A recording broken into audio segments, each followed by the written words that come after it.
Eu vou falar das questões fundamentais que hoje perturbam, de certa maneira, perturbam a formação de professores. Sinteticamente, quer dizer, o que mostram essas pesquisas? Primeiro, que o currículo para formar docentes, para formar professores para a educação básica, ele tem pouca vocação para essa formação. Na verdade, quando a gente olha as ementas, as bibliografias, as disciplinas oferecidas, elas contribuem muito pouco com um perfil claro de um docente para a educação básica. São cursos muito fragmentados, eles não têm integração, não têm um eixo.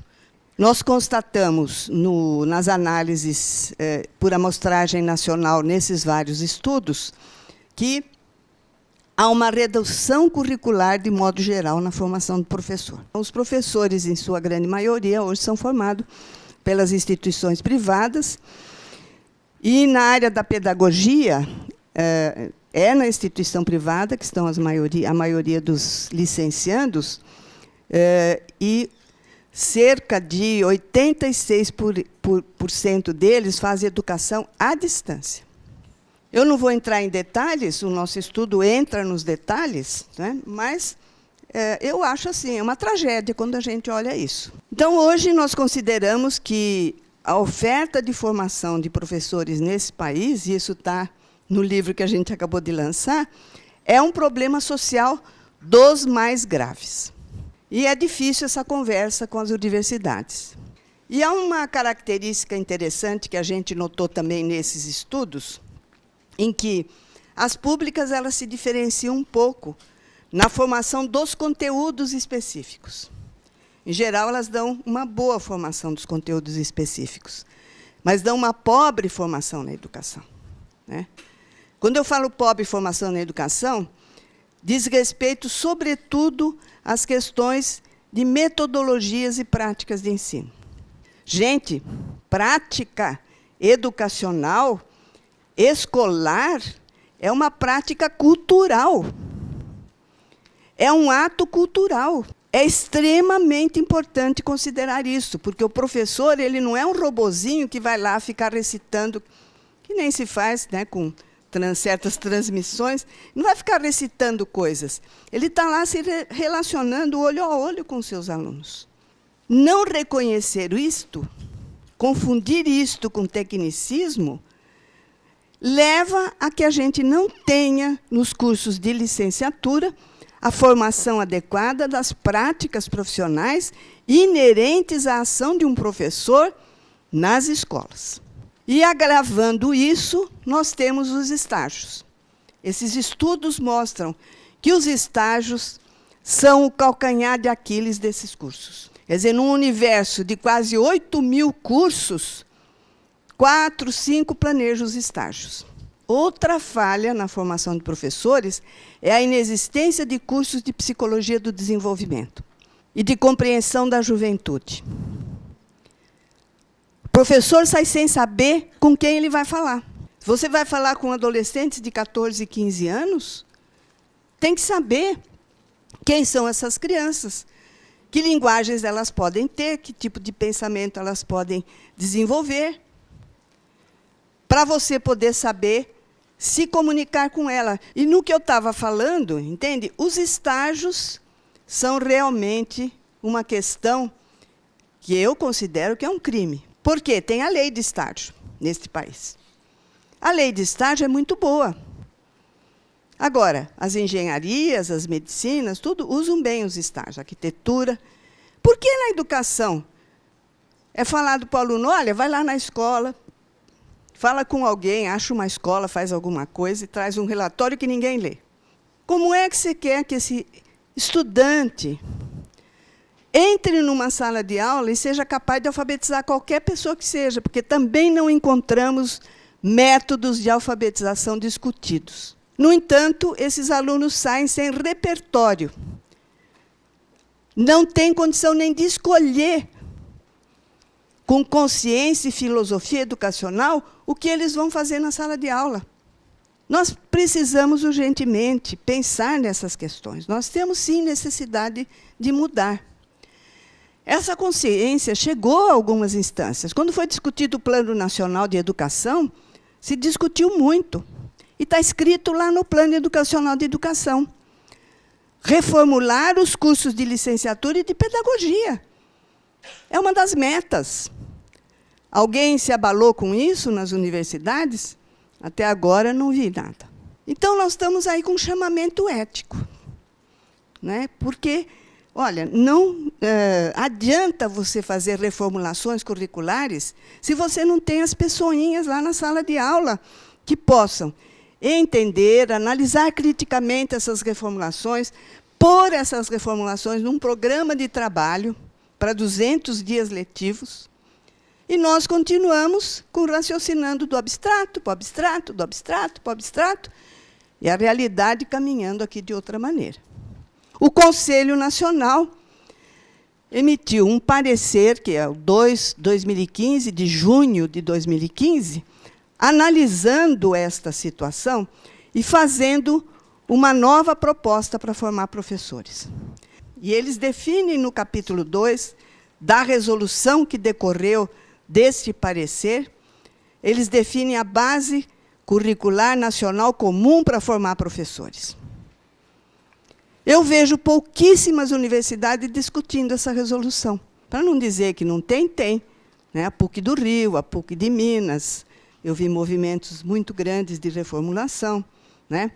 A Pelotas, Universidade Federal de Pelotas, de Santa Maria. Mas você conta nos dedos. Quando a gente pensa na evasão, seja dos cursos de licenciatura, seja dos cursos de nível superior, que é enorme, alguns estudos estão mostrando, e alguns da Unicamp, por exemplo, estão mostrando que a evasão é porque eles não entendem o que os professores estão falando. Professores de ensino superior que não sabem se comunicar com os seus jovens alunos. Não é à toa que eu vou falar da educação continuada. O que acontece na educação continuada nesse país? Ela é supletivo, gente. É curso supletivo. Ela não é uma formação que pega o professor, que já tem uma base, que tem uma base educacional, que sabe traduzir o seu conteúdo em termos pedagogicamente comunicável. O Ministério da Educação vem tendo, na última década, inúmeros programas de formação continuada. Nós localizamos 992. Tudo picadinho. Aí tem os grandes programas. Por exemplo, vou dar um exemplo, o PNAEC, em nível nacional, ou Ler e Escrever, aqui em São Paulo. O que fazem esses programas? Ensinam a alfabetizar. Mas isso não é missão do curso de Pedagogia? Pelas diretrizes curriculares nacionais, de 2006, e isso é missão dos cursos de Pedagogia. Não há, nesses cursos, nenhuma discussão sobre método de alfabetização. Se fala de Vygotsky, às vezes de Piaget. Mas, bom, Vygotsky nunca se preocupou com pedagogia, com o ensino. Ele se preocupou em entender como a criança aprende, como ela desenvolve sua cognição, como é que ela vai se relacionar com o mundo. Daí você pode derivar uma pedagogia, mas não é isto que leva o aluno a saber entrar numa sala de aula e desenvolver ambiências de aprendizagem de matemática. Muito menos de ciências biológicas, e de história, e de geografia, e de artes. E alfabetizar a criança. Então, vamos casar essas coisas. Qual é o papel da universidade? Não é dar uma contribuição social também efetiva na questão da formação de professores, das escolas, da trajetória desses alunos da educação básica, ou é ficar num elitismo apenas? Nós precisamos, sim, dos pesquisadores, da nossa produção de alto nível, mas nós precisamos também desta outra parte, que está relegada a terceiro e quarto plano. E o que nós vamos ver na didática desses professores, hein? Está aí, repetição de modos formativos que foram institucionalizados no início do século XX. Dificilmente nós encontramos professores, aí são estudos amostrais, e são estudos que eu fiz um estadarte de vários estudos, eles não usam formas motivadoras de dar aula. eles usam? Aliás, o ENAD mostra isso, né? Porque os alunos eles têm lá uma questão deles dizem como é que foi que eles foram formados. A maioria é discutir um texto em pequenos grupos. As práticas didáticas do ensino superior, a maioria delas não são motivadoras. Como é que você quer que aquele aluno, que vai aprender, sim, por imitação, por vivências, ele também tenha depois lá, na sua sala de aula, a capacidade de criar ambiente motivador? Eu quero lembrar o Paulo Freire, que todo mundo acha que o Paulo Freire só teve preocupações humanísticas gerais. Sim, as preocupações humanísticas do Paulo Freire fundamentam tudo, mas ele tem muita inserção em questões de didática. Ele diz num texto lá de 69, sem conhecimentos básicos, não há possibilidade de interpretar o mundo, portanto, não há condição de verdadeiro exercício da cidadania. A deturpação desse pensamento do Paulo Freire foi muito grande. O aluno tem que aprender a interpretar o mundo, a interpretar o mundo. Do nada, você não interpreta o mundo. Como é que você vai ter consciência dos problemas do meio ambiente, do uso da água, se o aluno não tem nenhum conhecimento sobre isso? É o conhecimento que fundamenta as perspectivas éticas. Mas isso precisa começar na formação do professor, porque ele também não é alertado para aquele conhecimento acadêmico que tem importância para a vida e que tem implicações éticas. Eu quero dizer que, apesar disso tudo, nós encontramos várias iniciativas, né?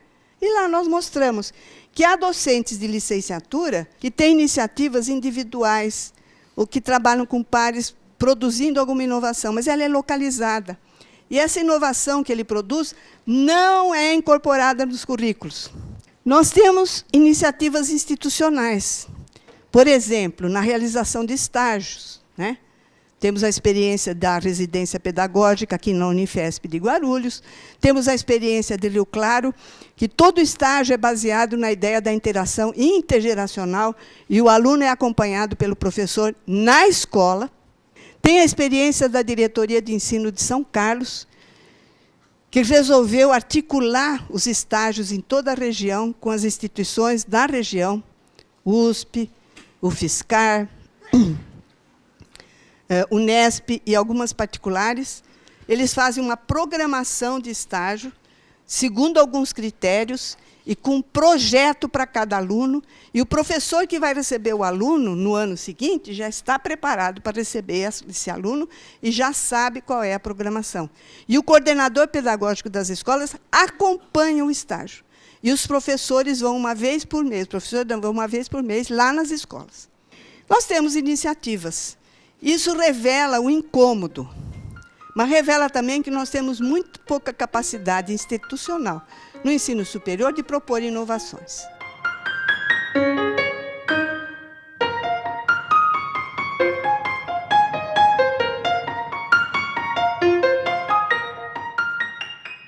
Os cursos de EAD eles vieram para cumprir um papel nesse país tão grande, tão diverso.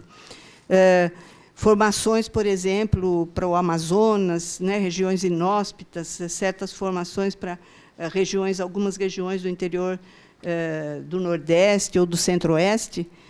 Só que, perversamente, a EAD só foi desenvolvida em grande escala por instituições privadas, que oferecem essas formações no Estado de São Paulo, no Estado de Santa Catarina, no Estado do Rio Grande do Sul, onde nós temos instituições presenciais suficientes para formar professores.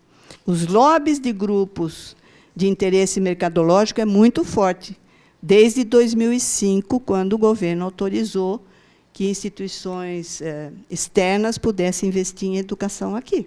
A partir daí, né, nós tivemos um desenvolvimento muito grande da EAD, e hoje nós temos as particulares convertendo a maioria dos seus cursos, até enfermagem, gente. Odontologia. Eu não sei onde nós vamos parar. Há iniciativas de algumas universidades, a UFSCar, por exemplo, tem um sistema muito bom, a Unirio tem um sistema muito bom de formação à distância, a Federal de Santa Catarina, mas é parcimonioso, é bem feito, porque a EAD, quando bem feita, ela é cara. O estado do Amazonas tem um modelo de formação de professores com a Universidade Estadual do Amazonas, um centro maravilhoso, mas é um centro muito bem montado, com equipe multidisciplinar, não é? Que forma os professores para o estado do Amazonas, aqueles que estão em exercício, né? É um exemplo que eles fazem. Mas, no mais, o que nós temos realmente é aí instituições privadas com 100 mil alunos, pelo menos eles anunciam isso, né? 200 mil alunos.